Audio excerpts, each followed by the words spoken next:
Kita masuk seri firman Tuhan yang baru, saya akan berbicara tentang soul healing, kesembuhan batin. Dan minggu ini saudaraku saya akan menyampaikan satu pesan firman Tuhan yang berjudul Medicine for your soul, obat bagi jiwamu. Saudara yang sudah terbiasa di gereja keluarga Allah, saudara tahu setiap waktunya itu adalah sebuah seri firman yang baru, setiap bulannya, gitu saudaraku. Nah bulan ini kita akan berbicara tentang obat bagi jiwa, kesembuhan bagi jiwa. Bicara tentang obat, saudaraku. Bicara tentang kesembuhan. Seringkali akan selalu diidentikan dengan kesembuhan secara fisik. Kalau ada di antara saudara, bahkan ketika saudara datang hari ini dan saudara berkata, Pastor, yes, please pray for me. Saya membutuhkan mujizat di dalam kesembuhan buat tubuh saya. We will, saudaraku. Kita akan berdoa untuk itu. Tetapi jangan salah, saudara. Ada sangat banyak orang yang saya lihat hari-hari ini. Jiwamu sedang tidak baik-baik saja. Ada sangat banyak orang, apalagi pasca pandemi ini ya saudaraku, yang saya melihat. Ada banyak orang yang butuh kesembuhan buat jiwanya. Bahkan ya saudaraku, WHO itu mengadakan sebuah survei. Ditemukan saudara 1 dari 5 anak loh saudara. 20% itu enggak main-main loh Pak. 1 dari 5 anak dan remaja itu mengalami gangguan di dalam jiwanya.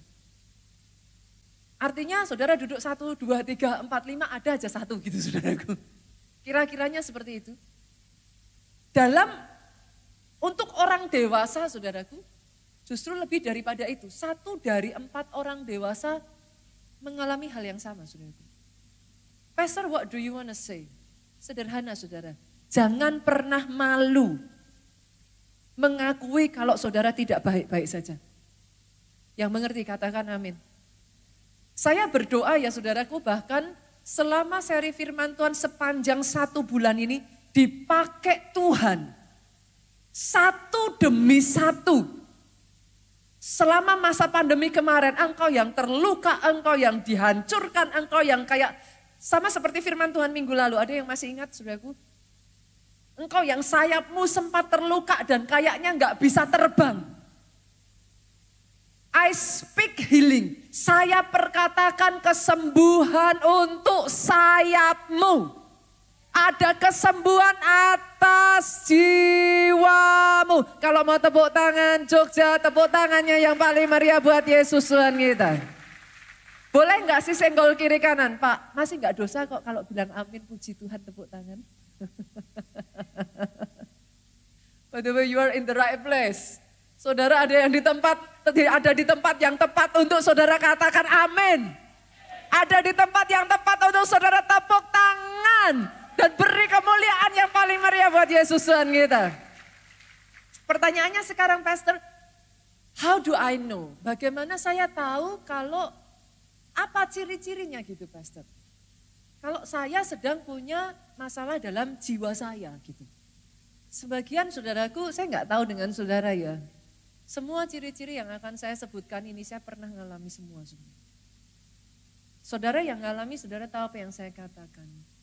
Sebagian saudara itu mengalami gangguan kecemasan. Bukan kecemasan biasa ya saudaraku, bukan gelisah. Orang sekarang bilangnya galau. Bukan ya saudaraku. Bukan hanya sekedar kekhawatiran. Dan by the way, saya itu tidak melihat kekhawatiran itu enggak baik loh saudara. Loh, khawatir itu sebenarnya menandakan saudara sadar saudara manusia yang terbatas dan butuh Tuhan. Yang enggak baik adalah ketika saudara khawatir, engkau enggak lari sama Tuhan. Sehingga kekhawatiran itu menghancurkan engkau. Tapi ketika kau khawatir dan engkau justru malah berlari kepada Tuhan, engkau mendapat pertolongan yang daripada Tuhan. Oh kalau mau tepuk tangannya yang paling meriah saudaraku. Apa tandanya Pastor? Gangguan kecemasan tuh kayak gini saudaraku. Cemas yang berlebihan dan tidak terkendali gitu. Dan itu di dalam banyak titik gitu. Dalam banyak bagian. Sampai di satu titik ya saudara, kalau itu terus dibiarkan, next selanjutnya tuh jadi kayak gak ada nafsu makan Pak. Gangguan dari sisi saudara kayak udah gak nafsu aja makan gitu. Pernah gak? Saya tahu di Jogja ini kulinernya keren-keren saudara. Kemarin saya jalan-jalan, kangen makanan Jogja kayak gitu kan saudaraku. Tapi orang yang ada di dalam keadaan tertekan ya saudaraku, kadang kita pergi aja kayak gak pengen loh, mau makan apa aja gak pengen gitu. Sebagian mungkin gak seperti itu, malah sebagian saudaraku, karena saudara kayak ada yang kosong dalam diri saudara, you are craving for more. Justru kalau stres saudara makannya banyak gitu saudaraku. Dan itu kalau saudara teruskan terus sampai di satu titik tertentu saudaraku, itu depresi. Depresi itu apa ya saudaraku? Kesedihan dalam waktu yang panjang. Terus menerus, itu membawa saudara pada rasa putus asa. Itu kalau diterusin lagi, saudara itu kayak merasa tidak berharga gitu. Gak ada motivasi untuk melakukan sesuatu. Pernah gak kayak just gak kepengen ngapa-ngapa gitu. Apa yang biasanya saudara seneng lakukan kayak saudara udah kayak gak tertarik. Bangun tidur tuh rasanya badan udah capek semua dan kayaknya cuma pengen tidur aja gitu. Itu kalau saudara teruskan ya saudaraku, berlanjut lagi. Salah satu ya saudara, ciri-cirinya yang lain saudaraku. Kita itu gak bisa kayak fokus gitu. Gagal fokus ya kalau bahasa saya. Pikiran kita itu jadi gak jernih aja gitu. Yang ada tuh serba ketakutan. Akhirnya saudara pernah gak berpikir, kok orang ini kok ngambil satu keputusan kok gak masuk akal ya? Karena udah gak bisa ngelihat jernih Bu, tabrak. Pemikirannya sudah tidak bisa jernih.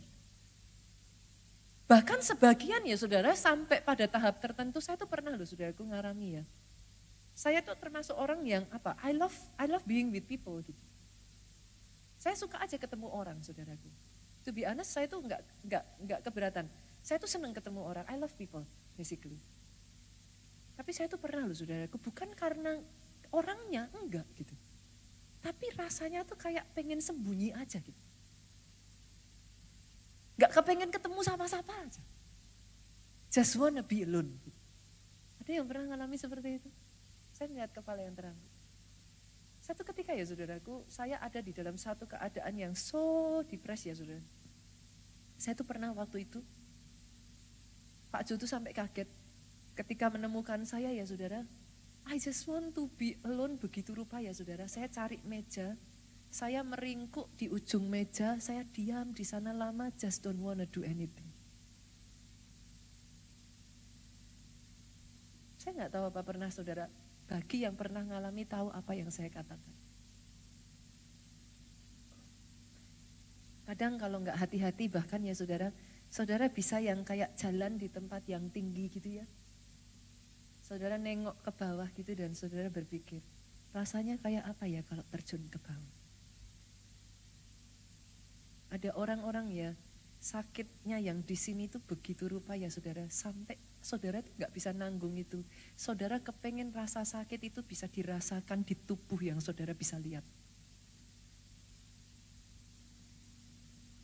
Kalau ada di antara saudara, if you are here, kalau saudara ngalami apa yang saya katakan, izinkan saya mengatakan ini, please jangan diabaikan.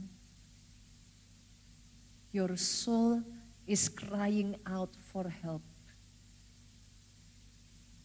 Jiwamu berteriak minta tolong saudara.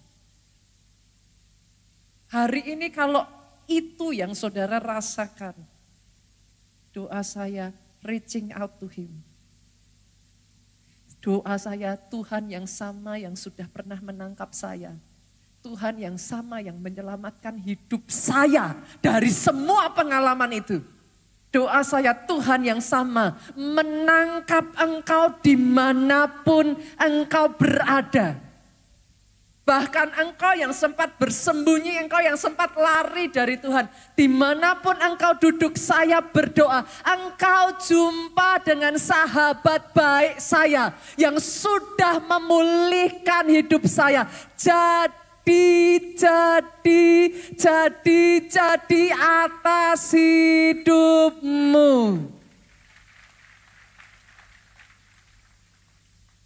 Pastor, what should I do? Kalau itu yang saya alami, apa yang harus saya lakukan? Saya akan bagikan 4 poin, saudaraku. Itu sebabnya diberi judul Medicine for your soul. Obat bagi jiwamu. Kalau itu yang kau alami yang pertama, saudara, boleh enggak sih? Yuk beranikan diri, jujur pada dirimu sendiri. Kadang enggak segampang itu loh Bu, ngomong saya tidak baik-baik saja, Pastor.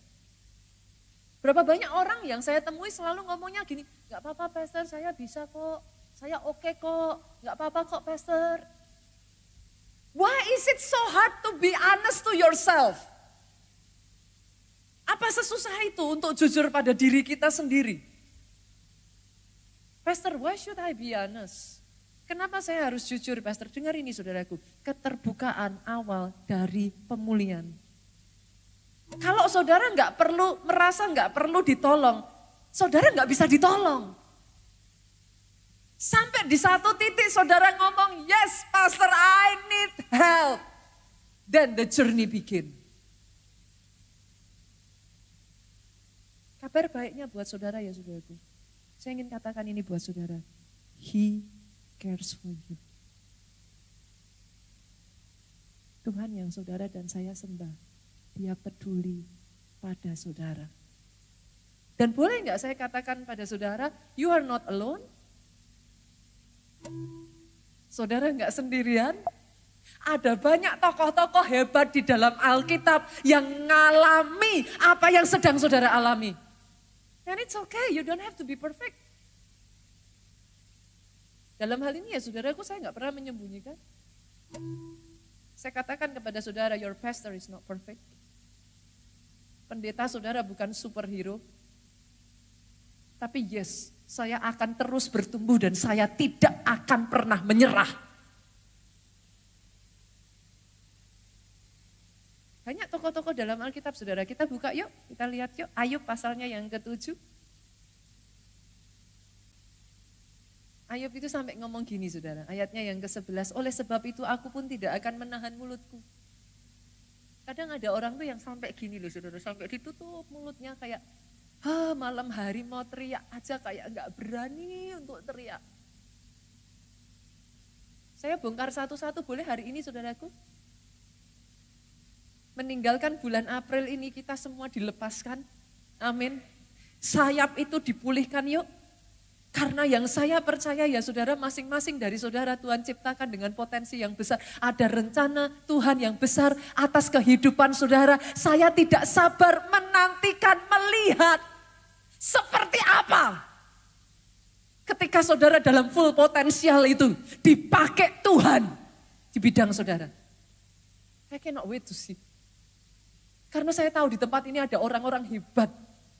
Orang-orang dengan talenta-talenta yang dahsyat. You just do not notice it. Saudara hanya nggak sadar aja. Saudara kadang-kala memandang dirimu rendah.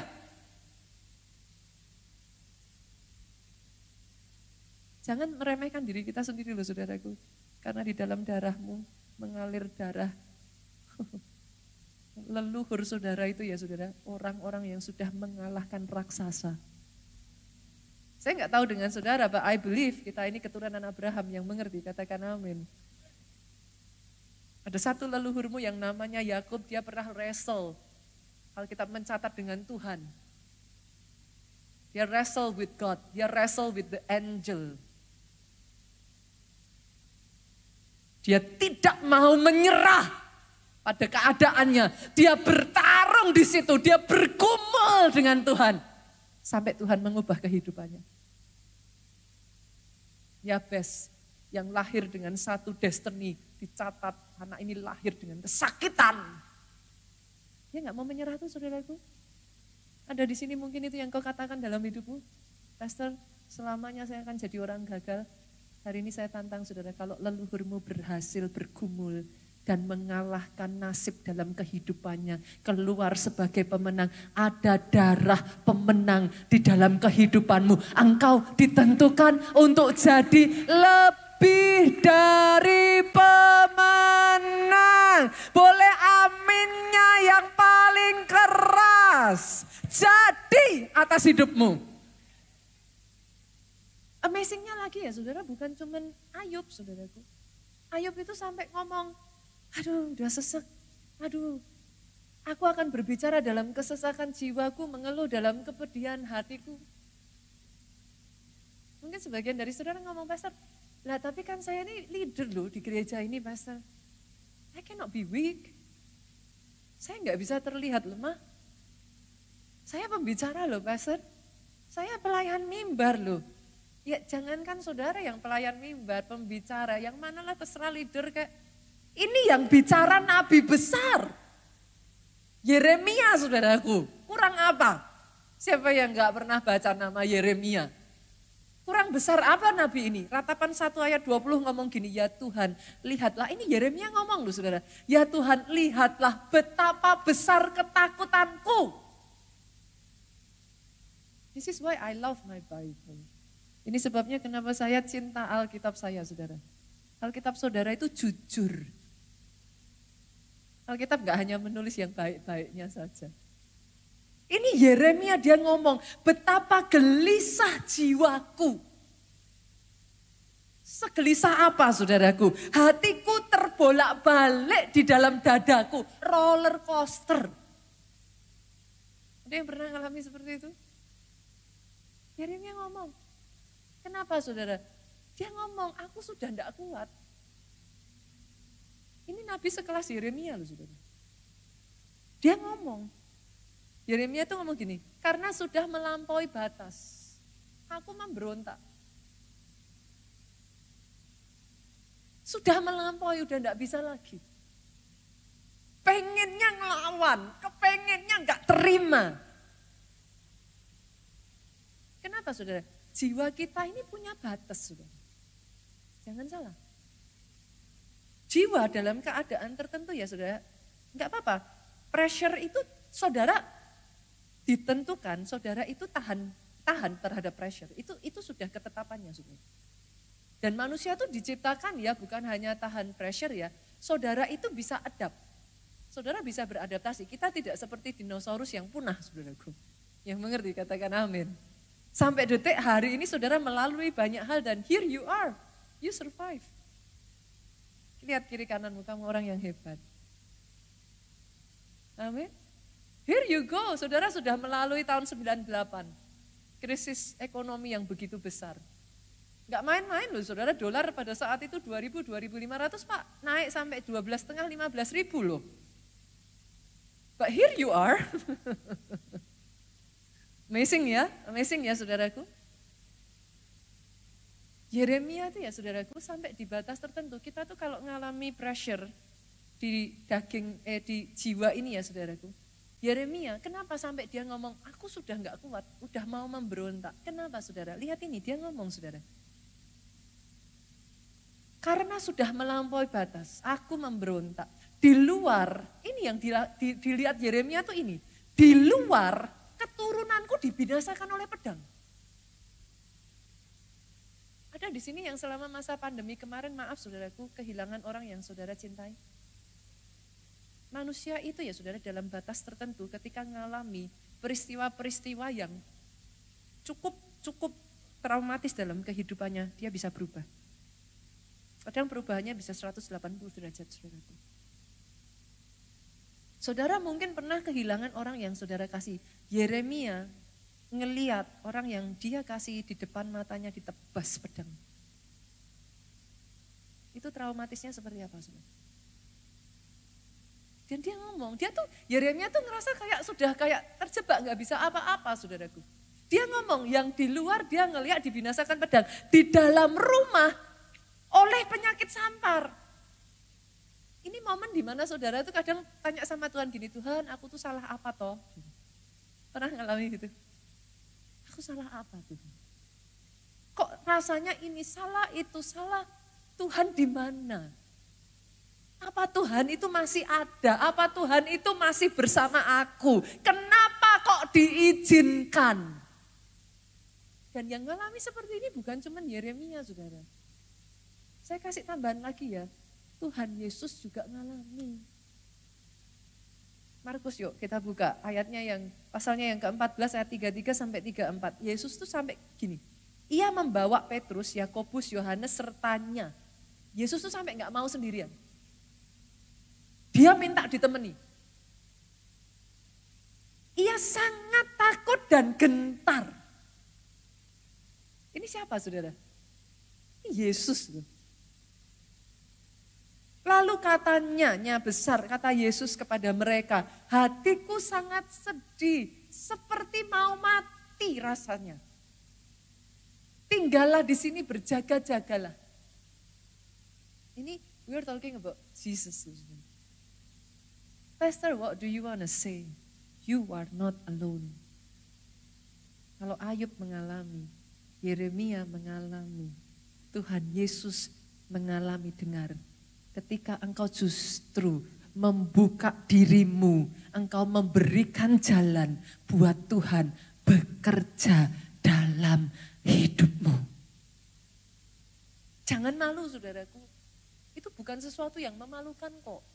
Gak peduli saudara itu dari orang kaya kah, apakah miskin kah, dia tuh gak mengenal itu semua saudara. Apakah saudara dari orang yang well educated, berpendidikan tinggi, apakah pendidikan saudara biasa, saudara besar, kecil, tua, muda, dari latar belakang apapun itu enggak efek saudaraku. Satu titik, setiap kita akan berurusan dengan jiwa kita. Doa saya,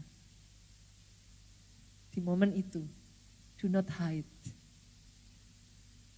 Buka, belajar untuk terbuka.